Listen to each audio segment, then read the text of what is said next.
공과 방망이 대신 펜을 든 기자들의 날카로운 시선, 유쾌한 입담으로 지역사회 이슈를 던진다. 시사토크 견조구입니다. 반갑습니다. 오늘은 특별히 야외에서 견조구 녹화를 하게 됐는데요. 중매류 육창민 기자 그리고 아이뉴스24의 정주훈 기자 나와 있습니다. 굉장히 오랜만에 얼굴을 뵈네요. 그동안 코로나 때문에 온라인으로 한 6번 정도 촬영을 했던 것 같은데 제가 3번 정도 온라인으로 출연을 했거든요. 그런데 지금 이 야외에 나와서 이렇게 두 분 기자들 만나니까 정말 위드 코로나 시대가 도래했구나, 마치 이제 이걸 실감하는 것 같습니다. 연구에 조금 집중하다 보니까 되게 오랜만에 뵙는 것 같습니다. 저 때문에 다른 선배 출연진들이 꽤 많이 고생하신 걸로 알고 있는데 굉장히 죄송하고 고맙습니다. 그래서 제가 맨입으로 넘어가지 않겠습니다. 저희가 단계적 일상회복이 시작되고 견제구 첫 녹화거든요. 더욱이 지금 제 뒤로 보이는 곳이 독립기념관 결의 집인데 이곳에서 견제구 녹화를 한다고 하니까 감회가 좀 새롭습니다. 건물이 굉장히 웅장하잖아요. 그렇기도 하지만 또 상징적인 공간이어서 아마도 우리나라 국민이라면 한 번쯤은 와보시지 않았을까 그렇게 생각이 들어요. 독립기념관은 광복 직후부터 논의가 되다가 1982년 일본의 역사 왜곡 교과서 때문에 급물살을 타게 됐습니다. 그때 당시에 뭐 490억 이상의 국민성금이 모였다고 하고요. 저도 개인적으로 그 국민성금 500원을 냈던 기억이 좀 있습니다. 그 당초에는 1986년 8월 15일 날 개관을 하려고 했는데 그 공사 과정에서 이제 화재가 발생해서 계획했던 것보다 1년 늦은 1987년 8월 15일 날 개관을 하게 됐고요. 여기가 이제 주소지로 목천인데요. 이 목천에 위치하게 된 건 뭐 이동영, 유관순, 뭐 조병옥 등 뭐 이 주변에서 독립지사분들이 태어나시고 활동한 지역이라는 의미가 좀 있고요. 이 풍수지리학적으로도 굉장히 지세가 좋다라고도 합니다. 저 개인적으로는 느낌은 이제 저 독립기념관 입구에서 막 들어오면 이 결의집과 뒤에 흑성산이 보이는데 저 흑성산의 웅장함이 마치 독립기념관을 위해서 위치한 산이 아닌가 하는 느낌을 받을 정도입니다. 청와대 보면 뒤에 북악산이 이게 병풍처럼 이렇게 펼쳐져 있잖아요. 같은 기아 건물이고 하니까 흑성산하고 독립기념관이 굉장히 잘 어울린다 그런 생각이 들고, 그나저나 유 기자는 성금을 낸 게 기억이 나요? 전 이번 준비하면서 기억이 확 났어요. 이 기억을 난 이유가 제가 혹시 두 분은 기억하시는지 모르겠지만 500원짜리 지폐라는 걸 기억하시나요? 저희 그 정도가 아니에요. 저희는 제가 세대가 아니에요. 제가 이 500원짜리 마지막 지폐를 이 성금에 썼던 것 같습니다. 제일 좋아하는 드라마가 전원일기잖아요. 성금도 냈다고 하니까 다시 한번 또 세대 차이를 느끼게 됩니다. 저는 뭐 독립기념관 취재 때문에 종종 오게 되는데 두 분도 자주 오시죠? 가을엔 그냥 단풍나무길 걸으려고 한두 번씩 꼭 왔고요.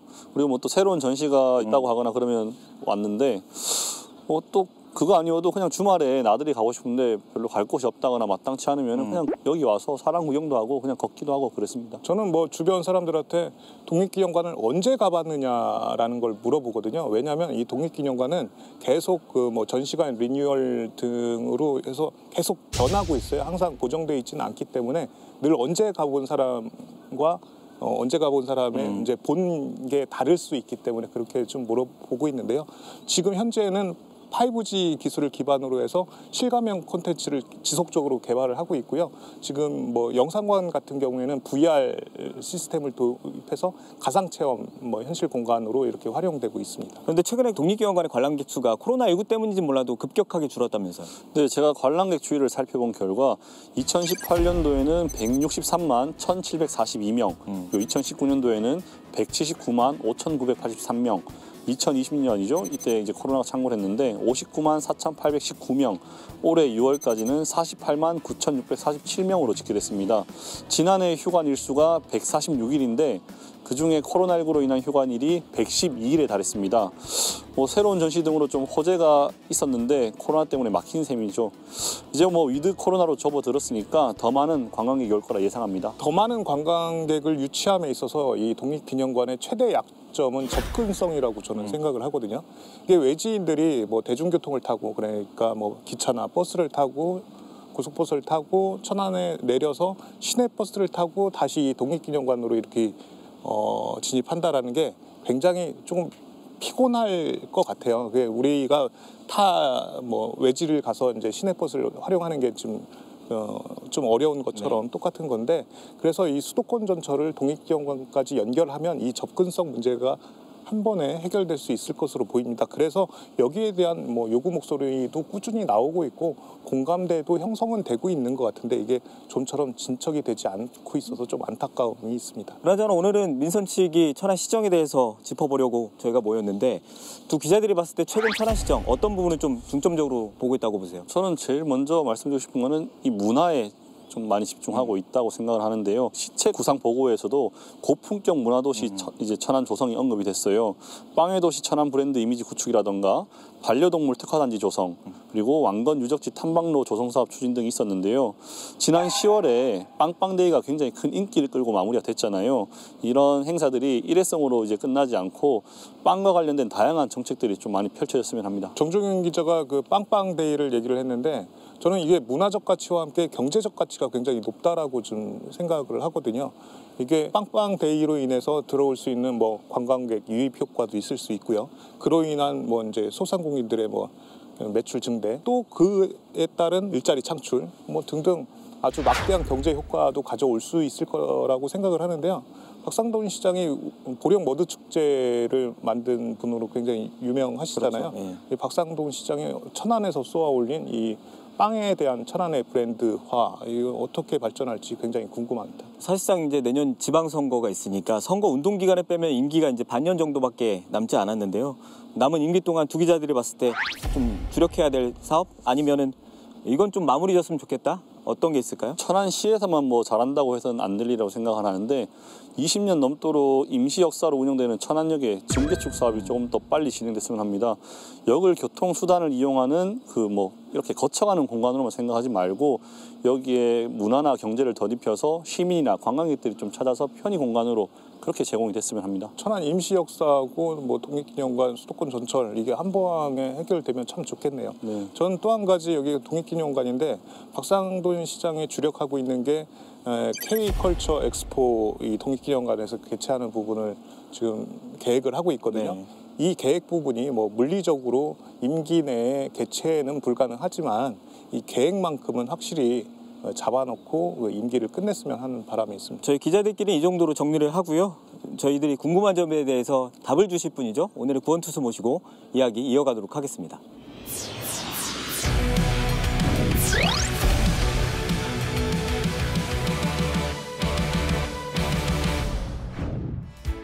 박상돈 천안시장 나오셨습니다. 어서 오세요. 안녕하세요. 박상돈입니다. 네, 반갑습니다. 네, 반갑습니다. 스튜디오에서 녹화는 여러 차례 했었는데 이렇게 야외에서 독립기념관에서 녹화를 하게 됐는데요. 어떠세요? 정말 확 트인 가을 하늘 바라보면서 우리 젊은 미남 기자분들하고 대화하는 것만으로도 영광입니다. 젊은 미남 기자 얘기하실 때 저를 보셨습니까? 저는 아닙니다. 네. 저도 빼주세요. 같은 입장일 수는 없을 거라고 생각을 했어요. 왜냐하면 5대5로 했을 때 인구 대비 이 천안에서는 굉장히 많은 사업 예산이 수도권 전철을 독립기념관까지 좀 연장해달라라는 요구를 쭉 해오고 있는데 이게 큰 진전은 사실 이거는 제가 뭐 외람되지만 하여튼 공약까지 할 정도로 제가 아무 일도 아닌데 공약할 얘기가 있습니까? 많은 젊은이들이 평소에 그 SNS 굉장히 활발히 하시잖아요. 시민들과 소통 자주 하시는데 저도 뭐 시장님 SNS 자주 들어가 봐요. 그래서 폭탄 발언하시면 기사 쓰려고 자주 염탐을 하는데 폭탄 바람이 별로 없어요. 기대에 못 미치고 있습니다. 그래서 근데 댓글을 굉장히 답글을 굉장히 열심히 달아주셔서 그 많은 분들이 직접 하시는 게 맞냐, 시장님 바쁘실 텐데 그걸 직접 할 수 있나라는 궁금증을 많이 갖고 계시는데 직접 하시는 거 맞으세요? 저는 목숨을 걸고 댓글을 붙입니다. 제가 국회의원 할 때 17대, 18대 제가 했잖아요. 근데 그 당시에 저는 트위터로 대개 한 5, 6위 정도 했어요. 299명 중에. 근데 한 가지 맹점이 천안 시민이 위주가 돼야 되는데 너무 멀리 친구를 정해놓으니까 좀 허전한 생각이 너무 많더라고요. 그래서 최근에는 이제 페이스북으로 그 친구들은 5,000명 범위내니까 천안 출신들을 위주로 해서 한 5,000명 정도 확보하고 있습니다. 얼마 전 시장 SNS에 자전거 타는 모습을 이제 올려가지고 많은 시민들이 좀 관심을 주셨는데 시장님 평소에도 자전거를 즐겨 타세요? 17, 18년 된 것 같아요. 자전거의 매력을 느껴서 꾸준히 타고 요즘에 최근까지만 해도 일주일에 한 2번 정도는 자전거로 출퇴근을 했어요. 자전거 둘레길 백리 조성 요 사업도 계획을 네, 지금 네. 하고 계시잖아요. 그걸 위해서 뭐 직접 자전거를 타고 하나에 조성된 자전거 길도 한번 둘러보셨는데 네, 네. 좀 어떤 느낌이셨는지 좀 여쭤보고 싶습니다. 네, 백리길 조성 이전에 그 아산이나 평택 지역에 자전거 길이 잘 됐다는 그 라이더들의 공통된 의견이 있고 원망도 많이 들었기 때문에 이 지역을 쭉 다녀봤어요. 그게 약 한 110km 정도 돼요. 그 길에 대해서 라이더들이 너무 부러워하는 거예요. 그래서 제가 보기에는 100% 그렇게 동의하기는 어렵고 그래서 좋은 점도 있지만 거기도 개선해야 될 점이 있더라고요. 평택 지역은 확실히 좋은데요.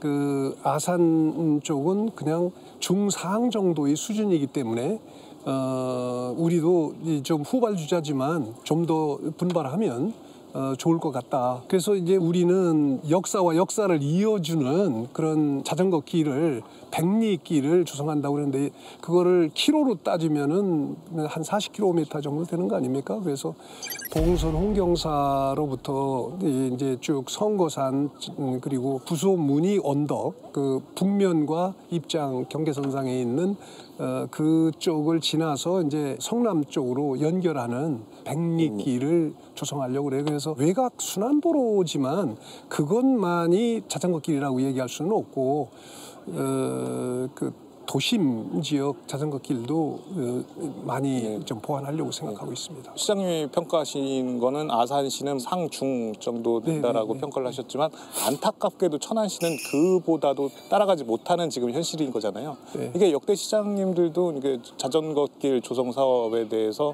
좀 관심을 갖고 실제 사업을 펼치신 경우도 있고 그 결과물이 현재인 건데 그럼 앞으로 시장님이 펼치실 이 자전거 길 사업은 기존의 자전거 길 사업과는 어떻게 차이가 있고 기존의 자전거 길 사업의 실패 요인은 뭐라고 생각하시는지 좀. 역대 시장님들도 분명히 자전거 길 조성을 위해서 많은 투자도 했고 관심도 많이 가졌다고 생각을 해요. 다만 무슨 차이가 있냐면은 자전거 길은 단지 라이더로서 체력 단련하기 위한 길만은 아니거든요. 체력 단련은 부수적인 것이고 사실은 대중교통으로서도 공유할 수 있는 자전거 길이 그 연결된 길이 완성도 높게 이렇게 시민들한테 어필이 됐더라면 지금 그렇게 단절된 자전거 길을 우리가 직면하지는 않았을 거라고 생각을 해요. 그래서 이건 보면 다 개별적으로는 다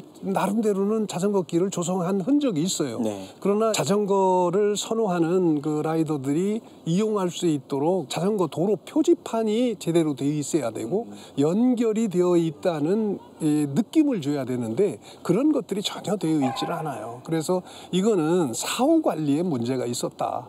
그러니까 투자를 하면 반드시 그 투자가 효과를 발휘할 수 있도록 사실은 사후 관리를 잘 해야 되는 거 아닙니까? 근데 그 사후 관리 측면에서 소임을 다 못했기 때문에 제가 요번에는 아예 작심하고 자전거 문화 팀을 만들었어요. 그래서 자전거 팀을 기구로 만들어서 자전거 길도 조성하는 역할을 맡기지만 동시에 사후 관리까지 앞으로 쭉 이어서 정말 저는 그렇게 될지는 모르겠습니다만 제가 가고 싶은 그 자전거 길의 모델 도시는 독일의 뮌헨입니다. 학생들도 많이 사는 도시이기도 한데요. 정말 그 자전거 길이 잘 정비가 돼가지고 시속 한 뭐 19km, 20km 정도 속도로 통학을 하는 장면을 지금까지도 잊을 수가 없습니다. 지금 이 말을 하면서도 제가 머릿속으로는 그 장면이 떠오르는데요. 그렇게 될지는 모르겠습니다만 하여튼 최선을 다해서 거기에 가깝게 우리 자전거 도시로 이렇게 좀 탈바꿈 시켰으면 좋겠다 하는 생각을 합니다. 시장님도 그렇고 시청 공무원들 만나면 빵 얘기를 많이 하는데요. 네네. 빵의 도시 천안 알리기에 주력을 하고 있습니다. 또 제가 알기로는 시장님 아침마다 빵과 샐러드 또 요거트 이렇게 드시는 걸로 알고 있는데 좀 좋아하는 빵 있으세요? 천안에서 구할 수 있는 천안 소재 농산물을 소재로 한 빵을 즐겨 찾는 경우인데요. 사실은 저는 그 여담같이 이렇게 생각하실지 모르겠습니다만 발명보다 발견을 해야 된다고 생각해요. 우리 공무원들은 괜히 고민하면서 뭘 새로운 걸 만들려고 너무 애쓰다 보면 새로 만드는 데 시간 많이 가고 또 그게 완성도에 문제가 생길 수도 있고 그러니까 그냥 있는 것 중에서 정말 우리가 행정에서 원용할 수 있는 게 뭔가 이걸 찾아가는 게 훨씬 에너지가 덜 들어가거든요. 그래서 그 중에 하나가 이제 사실은 빵의 도시입니다. 1939년부터 이미 천안은 빵의 도시인데 새삼스러워할 필요가 없지 않나. 저는 그렇게 생각하면서 이렇게 따져보니까 역사성도 제일 높고 또 빵집 수가 309개나 되더라고요. 거기다가 매출액도 이렇게 추계를 내보니까 3천억이 넘어요. 그런 도시가 어디 있습니까? 그런 측면에서 이 전국 주요 도시 중에서는 천안이 정말 명실공히 빵의 도시다. 그렇게 발견해서 만든 이벤트 지난 10월 10일 날 한 네. 빵빵데이. 예, 예. 뭐 주변에서 얘기를 들어보면 뭐 긍정적인 평가가 굉장히 많더라고요.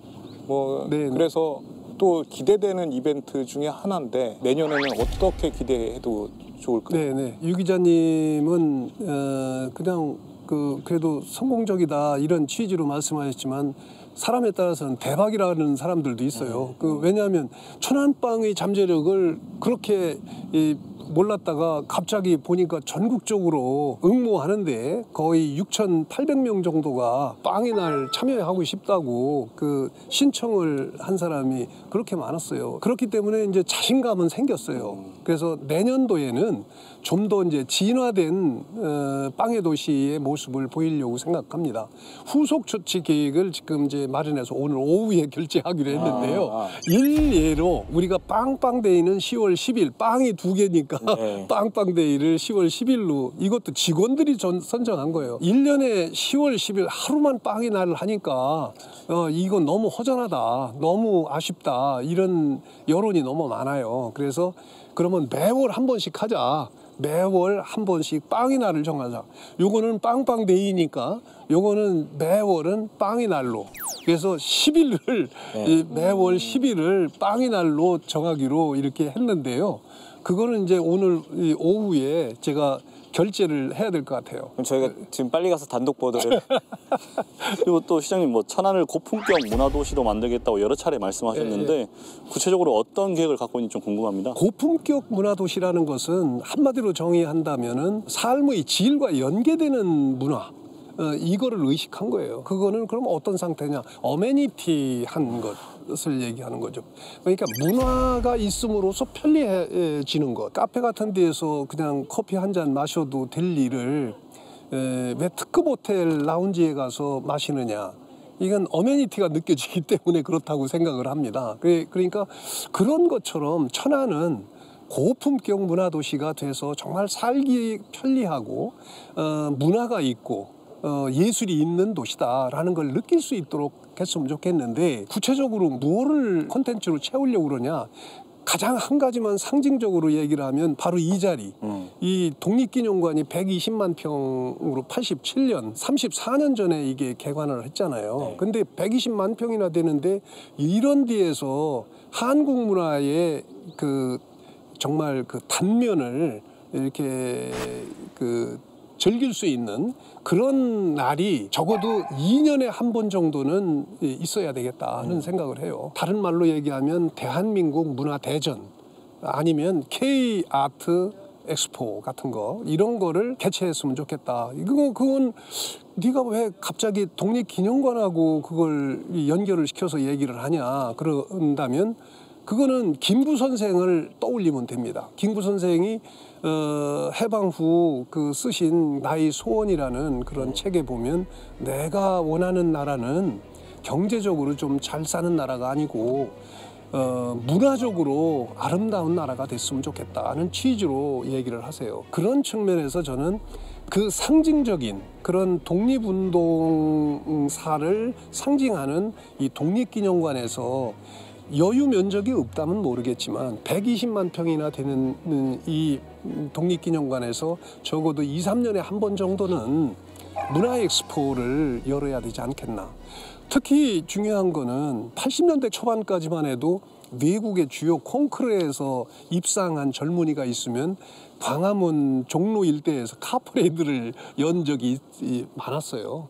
이를테면 정명훈 씨 같은 세대가 거기에 해당됩니다. 근데 요즘은 하지 않잖아요. 할 수가 없어요. 너무 많이 입상을 하니까. 심지어 어느 매체에서 보도가 됐던데 러시아나 미국보다도 더 많은 수의 젊은이들이 입상을 하는 게 현실이다 그러는데 그중에 일부만 추려가지고 여기서 2, 3년에 한 번씩 퍼포먼스를 하더라도 대단할 것이다. 그래서 전 세계 젊은이들을 불러 모아서 우리 국적기에 비행기 할인만 한 10%나 20% 정도 해주되 배낭만 짊어지고 와라. 그러면 우리 독립기념관 서곡에 있는 30만 평 부지 위에 캠핑장을 설치해서 여기서 한 6박 7일 정도 말하자면 엑스포를 즐기면 그리고 즐긴 후 되돌아가면 한국 인상기가 뭐가 되겠습니까?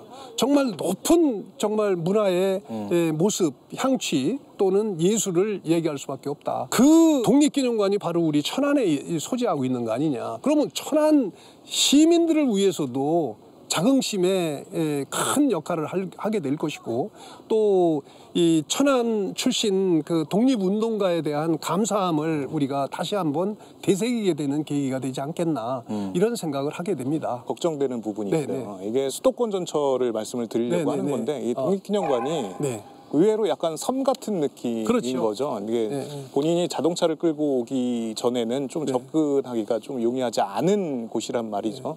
그래서 저희가 뭐 시장님도 마찬가지고 지역 국회의원들도 마찬가지고 수도권 전철을 이 독립기념관까지 좀 연장해달라라는 요구를 쭉 해오고 있는데 이게 큰 진전은 없어 보입니다. 지금 현재 상황은 좀 어떤지 시장님 설명 좀 해주시죠. 네, 그렇습니다. 사실은 문재인 정부가 동서횡단 철도를 공약을 했었거든요. 공약하고 대통령 됐는데 그리고 100대 과제까지 집어넣어놓고는 제5차 대한민국 철도 계획에는 반영을 또 안 했어요. 안 한 이유가 뭐냐면은 비시가 안 나온다. 서산에부터 출발을 해서 저쪽 봉화 울진까지 가는 이 한 번도 전인 미답이죠. 가보지 않은 거기에 어떻게 비시 레시오가 1 이상 나올 수가 있나요? 그거는 통행량이라든지 수요라든지 이런 걸 다 집어넣고 따지는 건데 당연히 안 나올 거 뻔히 알면서 그럼 왜 공약을 한 거예요? 그래서 속이 상하는데요. 이 부분에 대해서는 뭐 다음 어떤 공약이 나올지 모르지만 이제는 제가 큰 기대를 하지 않습니다. 다만 민족 혼을 상징하는 이 독립기념관이 있는 이곳까지는 어떤 형태로든지 수도권 전철이 연결됐으면 좋겠고요. 아니면 천안역에서부터 여기까지 별도의 셔틀버스를 운영하든지 아니면 뭐 모노레일을 도입을 해가지고 교통 문제를 해결하든지 앞으로는 그런 문제까지도 전향적으로 검토를 하려고 그러면 합니다. 지금 하신 말씀은 동서횡단 철도에서 벗어나서 자체적으로 천안역에서 그렇죠. 독립기념관까지만으로 축소해서 뭐 사업을 별도의 대책을 강구해야 할 때가 왔다. 네, 알겠습니다. 네. 코로나19 상황에서 걱정했던 흥타령 춤 축제가 지난달에 개최가 됐습니다. 저는 개인적으로 의미 있는 시도였다라고 평가하면서 내년에 다시 한다고 하면 난 반대라는 이렇게 조금 상반된 평가를 좀 내리고 있는데요. 준비하는 과정에서 시장님도 굉장히 고민도 많으셨을 것 같고요. 그리고 이걸 다 끝낸 다음에 시장님은 또 어떻게 평가하시는지 좀 말씀 좀 한번 해주시죠. 일주일 전까지만 해도 고민을 했어요. 그러나 결국은 자동차 극장식 온라인 천안 흥타령 춤축제라는 이름으로 긴 이름으로 이렇게 개최를 했는데 결과적으로는 매우 잘했다 이런 생각을 해요. 이유는 천안 흥타령 춤축제는 천안 시민만의 동네 축제가 아니더라고요. 이미 전 세계에 잘 알려져 있는 춤축제입니다. 세계 춤축제 도시 연맹이 있는데 여기에 79개국이 가입돼 있어요. 그 FIDAB이라는 연맹의 총재는 당연직 총재는 천안시장이에요. 근데 작년에도 코로나 때문에 열지를 못했고 금년에도 못 연다면 내년에 열어도 3년에 한 번 여는 것이 되어서 이미 세계인들이 주목하고 있는 천안 흥타령 춤축제의 그런 성과를 반감시킬 수도 있겠다 해서 굉장히 우려했어요. 그런데 다행히 우리가 자동차 극장식이라는 거를 도입을 해서 이 무대를 유튜브로 중계를 하면서 관람하고 조회하는 분들이 500만이 훨씬 넘었어요. 그래서 제가 보기에는 이미 그거는 동네 축제 수준을 넘었지 않았나. 우리가 짧은 기간 동안에 그렇게 할 수 있었다는 거는 5일인데 5일 동안에 그렇게 할 수 있었다는 거는 정말 놀라운 일이다. 제가 이틀 차에 직접 그 피다 그 국제 춤축제 연맹을 화상회의로 회의 주제를 했어요. 그래서 4개 안건을 이렇게 처리도 하고 그랬는데 흥미로운 거는 삼바 축제의 구장이 어디죠? 브라질 아닙니까? 브라질 대표가 한 말이 지금도 귓가에 맴돌아요. 내년에 제발 그 코로나가 진정이 돼서 천안에서 천안 흥타령 춤축제를 좀 직접 봤으면 좋겠다. 간절하게 그런 얘기를 해오더라고요. 제가 이제 말하는 결론은 우리가 천안 흥타령 춤축제는 그거를 만들어 놓은 그런 피답이라는 춤축제 연맹을 만들어 놓은 분은 송무용 그 시장이 그 시절에 만들어 놓은 건데 볼륨 자체가 커졌어요. 이미 이제 세계적인 그 춤축제 연맹으로서 자리를 굳혔다. 그러니까 그걸 우리가 활용을 해야 되는데 그거는 단지 네트워크가 아니고요. 그건 플랫폼 같아요. 그러니까 말하자면 춤축제 플랫폼이기 때문에 독립기념관에서 대한민국 이 문화 대전이 열릴 때는 그것이 말하자면 세계 춤축제 연맹이 플랫폼으로서 역할을 하게 될 것이다. 엄청난 파괴력을 가지고 그 각국을 감동시킬 수 있는 그런 소재가 될 수 있다. 이런 측면에서 저는 좀 우리가 개최한 거를 충분히 우리가 자부심을 가져야 될 것이다. 10억 가지고 어떻게 그렇게 만듭니까? 그러니까 여기서 조금 반론을 제기를 하자면 시장님이 말씀하신 거 다 맞죠. 이제 국제적인 위상을 우리 흥타령 축제가 이번에 다시 한번 높였고 뭐 이게 혹시 올해 맥이 끊어졌으면 내년에는 어떻게 됐을지 모른다. 절대 공감합니다. 그런데 다만 우리 주민들의 만족도가 그렇게 썩 높지 않았다라는 의미에서 이런 방식의 내년에 이게 똑같이 지속되면 되지 않는다. 다시는 하지 말아야 돼요. 사실 정리해서 보면 저도 그런 의미에서 그렇게 동감해 주시니까 그걸 원하시는 분은 아무도 안 계실 거예요. 내년에도 이 코로나 때문에 그렇게 되면 그건 비극이죠. 저는 내년에는 그런 상황이 되면 안 합니다. 문화 측면에서 질문 이제 여기서 제가 그만하고 경제 질문을 좀 드리겠습니다. 지금 천안시에서는 현재 13개 산업단지를 동시에 추진 중인 걸로 알고 있는데 현재 진행 상황은 어떤가요? 전부 13개인데요. 그 13개 산단을 진행하고 있는데 금년에 이제 2개 산단이 착공이 됩니다. 착공이 되고 준공이 하나.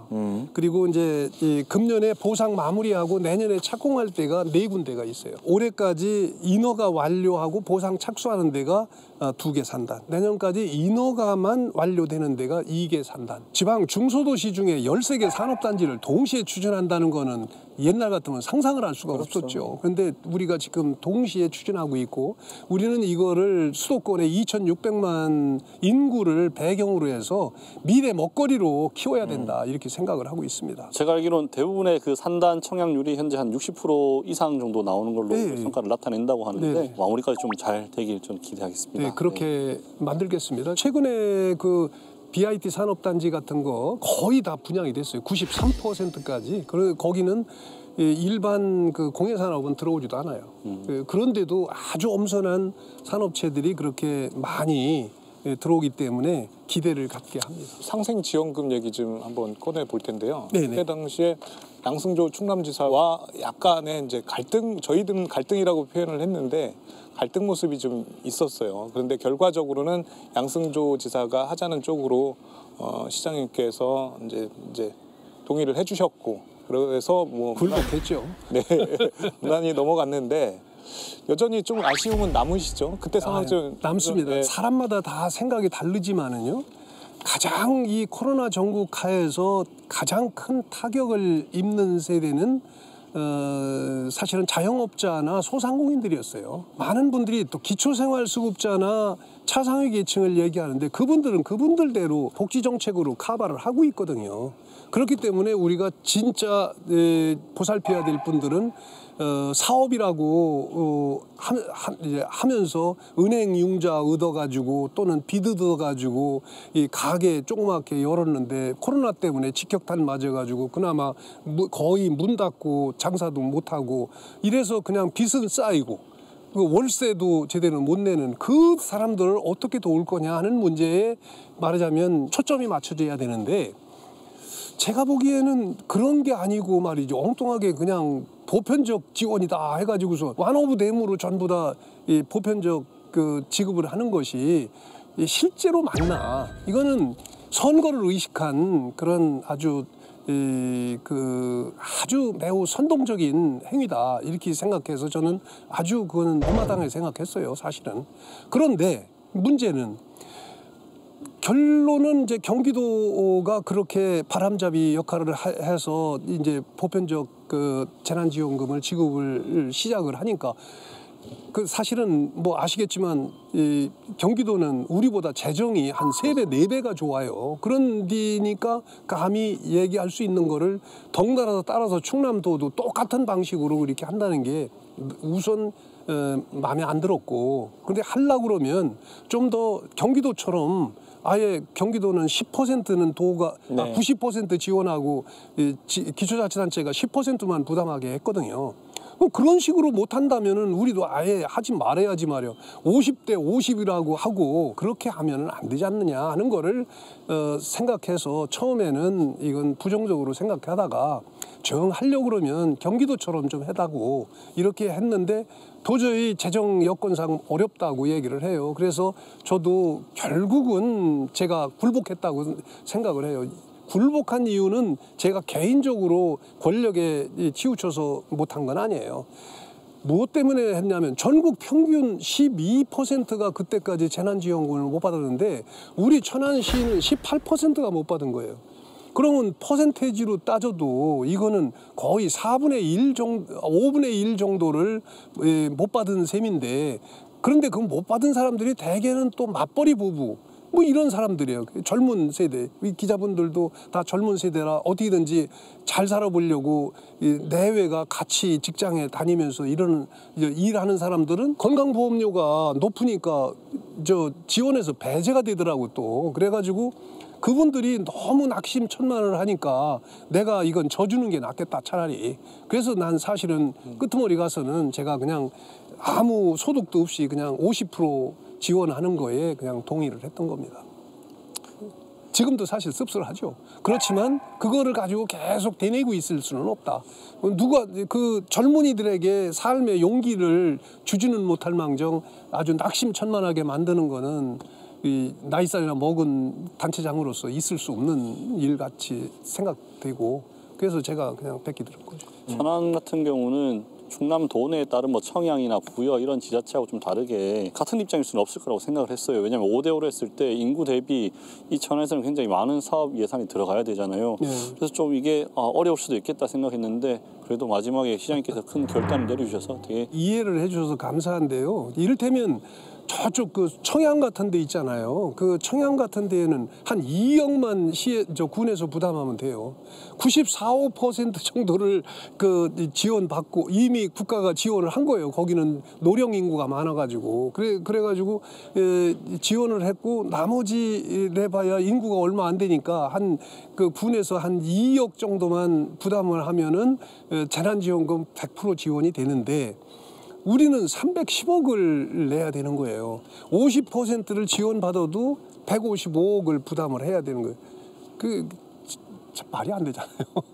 지역마다 여건이 다 다른 거거든요. 시장님, 내년이 우리 천안시 대중교통의 기념비적인 해가 될 것 같아요. 이게 수도권 전철하고 버스하고 환승체계가 구축이 되더라고요.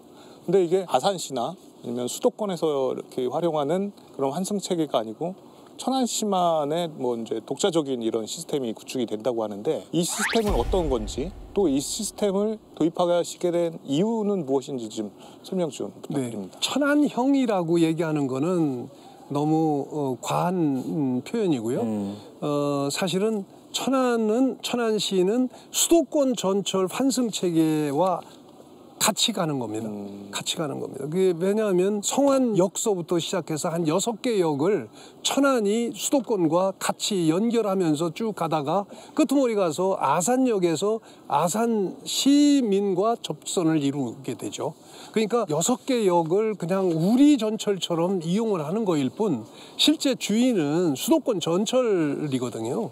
근데 그 수도권의 2,600만 인구는 자연스럽게 전철과 버스가 환승을 할 수 있도록 돼 있는데 천안 쪽으로 딱 넘어오면 성안 쪽으로 넘어오면 그때부터 환승이 안 되는 거예요. 그래서 수도권의 주민들은 이 천안 지역으로 오는 걸 의식적으로 꺼려하죠. 불편하니까. 근데 천안은 11개 대학이 있잖아요. 근데 그 11개 대학의 거의 80% 정도 되는 학생들이 수도권 출신 학생들이거든요. 그런 거를 비롯해서 우리 자체의 유동인구도 하루에 2, 3만 명 정도는 됩니다. 최소한. 수도권과 교유하는 인원이. 그래서 이런 분들의 상시적인 불편을 해소해달라는 요구가 16년 전서부터 계속 있어 왔던 거예요. 사실은 수도권 그 자치단체들이 거부를 했어요. 거기에 관심을 안 보여요. 왜냐하면 여러 가지 시스템 운영에 어려움을 줄 수 있다 해서 계속 비토를 해서 접근이 안 되다가 사실 이거는 제가 외람되지만 하여튼 공약까지 할 정도로 제가 아무 일도 아닌데 공약할 얘기가 있습니까? 많은 젊은이들이 유동인구성 인구인데 그분들이 불편을 느끼니까 학생들 포함해서 그래서 제가 공약까지 해서 부담감을 가지고 계속 서울, 경기, 인천 자치단체와 그 철도공단 등과 협의를 해서 이제 거의 마무리되어 가고 있는 거예요. 그런데 갑자기 이제 이 돌출이 된 사건이 하나 있었어요. 그게 국토해양부가 말하자면 대중교통 이용률을 높이기 위해서 마일리지를 축적시켜주는 방식의 알뜰카드라는 거를 내놨어요. 그래서 이제 그 알뜰카드라는 제도를 충남도가 그걸로 가는 게 좋지 않겠냐. 그러면 30% 정도를 도비로 지원해 주겠다. 이렇게 제안을 하게 된 거예요. 그런데 우리가 볼 때는 알뜰카드도 좋지만 불편을 해소하고 재정에 도움을 주냐 하면 결코 그렇지가 못한 것 같아요. 따지고 보니까. 그게 왜 그러냐 하면은 일단 이거는 출발부터가 대중교통 이용률을 높이기 위한 것일 뿐 이 수도권 주민과 그 주민들의 수도권 전철 이용에 따른 불편을 해소시켜주는 목적이 아니거든요. 그러다 보니까 이 수도권 전철 그 환승 방식은 현재 쓰고 있는 그런 카드를 어떤 거든지 거의 대부분 카드를 그대로 이용하면 되지만 이 알뜰카드는 그렇지가 않아요. 알뜰카드는 알뜰카드를 별도로 발급받아야 되는데 연회비를 15,000원씩 내야 되는데 10년이면 15만 원이고 뭐 이런 식으로 해서 이게 규모가 이 눈덩이처럼 불어나기 때문에 결코 이게 값싼 제도가 아니라 개인이 부담해야 되는 거예요. 그게 15,000원을. 그렇기 때문에 알뜰카드가 지금까지 우리가 추구해왔던 수도권 전철과 버스 환승 제도를 넘어설 수가 없다 하는 결론을 얻어서 우리는 우리대로 갈 수밖에 없지만 다만 알뜰카드에다가 제공하려고 하는 도비 30%는 우리도 달라. 같은 차원에서 지원을 해줘야 될 거 아니냐. 우리는 이거를 하기 위해서 사실은 설계비만 해도 34억을 추가로 부담을 하는 게 있어요. 나머지는 이용률에 따라서 부담을 하면 되지만 환승료를 부담하면 되지만 수도권과 대등한 수준에서 이용하려면 설계비가 34억이 들어가는 게 있으니까 한 번 딱 들어가는 거지만 그거를 일부라도 상환할 수 있도록 좀 달라 하고 실무적으로 계속 접촉을 하고 있는 상황입니다. 제가 알뜰교통카드에 대해서 좀 알아봤는데 그 알뜰교통카드 같은 경우에는 전체 그 카드사에 되는 게 아니라 한 3-4군데 딱 특정해서 거기 카드 되면 되더라고요. 거기다가 또 월 15회 정도 이걸 사용해야지만 적립이 되는 거였고, 그리고 대학생 10명 중에 8명이 천안형 환승체제를 원하더라고요. 그게 뭐 때문인지 제대로 이제 확인을 해보니까 학생들은 바로바로 카드를 찍었을 때 영원히 뜨는 이제 환승되었습니다. 이걸 원하는 거였지 이 적립을 좀 더 원하는 게 아니더라고요. 게다가 또 제가 알기로는 그 안드로이드 체제에서만 그게 가능하고 또 다른 이제 외국 거기서는 불가능하다고 들었거든요. 이제 그런 부분들 때문에 이제 학생들이 이걸 좀 더 선호하지 않나 그렇게 생각을 합니다. 시장님 임기가 어느새 한 반년 정도 남지 않았습니다. 처음에 시작하실 때 100개의 공약을 내걸었는데 예. 현재까지 좀 추진 상황을 말씀해 주시죠. 100개 중에 임기 내에 한 70개 정도는 완료될 것 같아요. 그 70개 정도. 나머지 29건 정도도 정상 추진 중입니다만, 그렇다고 제가 공약을 한 게 전부 다 뭐 2년 내에 제가 완료할 것만 공약한 건 아니거든요. 지속적으로 추진해야 될 것까지 포함을 했지만은 대체로 71개 정도는 완료할 수 있을 것 같고요. 그 예를 들자면 그러면 뭐가 완료가 됐냐 하면은 불당동, 분동 문제 같은 거. 실제로 이제 올해 분동이 이루어지게 돼 있고요. 그리고 심야 버스 운영 문제, 그리고 또 하나는 산림 레포츠 시설을 포함해서 이 지금 휴양림을 대폭적으로 늘리고 있거든요. 제가 부임을 한 게 1년 6개월 정도 됐는데 제일 많이 듣는 것이 왜 천안은 그 아산의 영인산이나 그 신정호 같은 휴양 장소가 없냐. 태악산은 이제 형태가 이제 다 드러나고 거기서 오토 캠핑장이라든가 치유의 그 숲이라든가 또 숲속의 집 이라든가 이런 것들을 거의 다 갖춰나가고 있죠. 그래서 태악산 휴양림은 그래도 제 규격을 갖춰서 그래도 상당한 시민들이 활용을 하니까 위안을 많이 느낄 거라고 봅니다. 그리고 두 번째가 이제 태주산 문제입니다. 그 태주산은 시민들이 별 기대를 안 하셨을 거예요. 근데 그거는 태주산은 제 특수지역에 가까운 건데 작년 8월 달에 수해가 극심하게 있었잖아요. 그때 수로가 파괴돼서 아예 근데 수로가 어떻게 되냐면 예를 들면 40cm 관을 위에서부터 밑에까지 똑같이 40cm로 쭉 내려오다 보니까 위에서 엄청난 홍수량이 쏟아져서 여기를 다 통과하려니까 완전히 폭탄 맞은 것처럼 이게 다 튀겨져 나가 버렸어요. 그래서 개천형으로 이렇게 리모델링을 했어요. 그 하천을.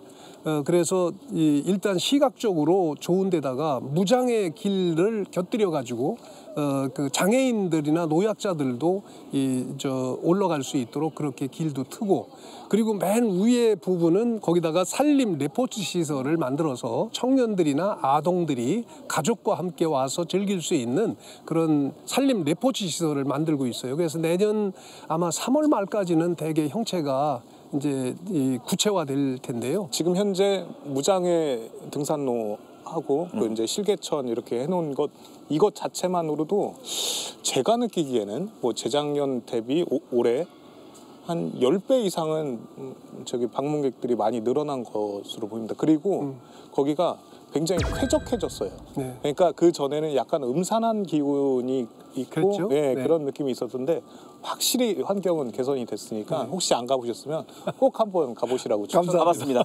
꼭 가보겠습니다. 네네. 시간 관계상 여러 질문을 많이 뺐는데 그래도 전 이 질문은 꼭 살려야겠어요. 네. 시장님이 앞으로 재선에 도전하실지 어떨지는 뭐 즉답은 해주시지 않았는데 네. 모든 사람들이 재선에 있어서 가장 걸림돌은 나이다. 네. 그 나이는 곧 건강이 괜찮으시겠냐라는 얘기인데 시장님 평소 건강 관리 어떻게 하시는지 좀 설명 좀 해주세요. 고혈압이 없고요. 예. 당뇨가 없어요. 그리고 오장육부라 그러는데 거기에 특이 사항이 없는 것 같아요. 네네네. 그 다음에 이제 제가 이 관심을 갖는 거는 근육 운동을 좀 비교적 많이 하는 편이에요. 그 근육 운동은 어떤 식으로 하냐? 헬스클럽을 꾸준히 이용을 했고요. 그 다음에 이제 헬스클럽을 이용은 하지만 지루하잖아요. 그렇기 때문에 이제 자전거를 탄다든지 이렇게 해서 허벅지 이 고관절, 종아리 이런 뒤에 근육을 강화하는 거를 신경을 써요. 그런데 그거는 조금만 신경 쓰면 누구나 할 수 있는 일이거든요. 그래서 예를 들자면 이 허벅지, 종아리, 고관절에 좋은 게 이 아파트 계단 오르기. 하루에 25층 정도는 저는 기본적으로 해요. 지금 8월 말경서부터 해가지고 지금 하루에 25층씩 올라가가지고 지금 2200층까지 갔어요.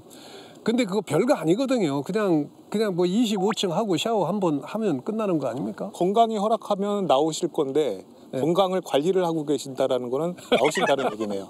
아이고, 아주 시장님 오늘이 벌써 견제구 3번째 출연이세요. 네네네. 저희 견제구 출연자 중에 최다 출연자신데 오늘 녹화 어떠셨고 또 녹화 중에 못다한 얘기가 있다면 한 말씀 부탁드릴게요. 견제구에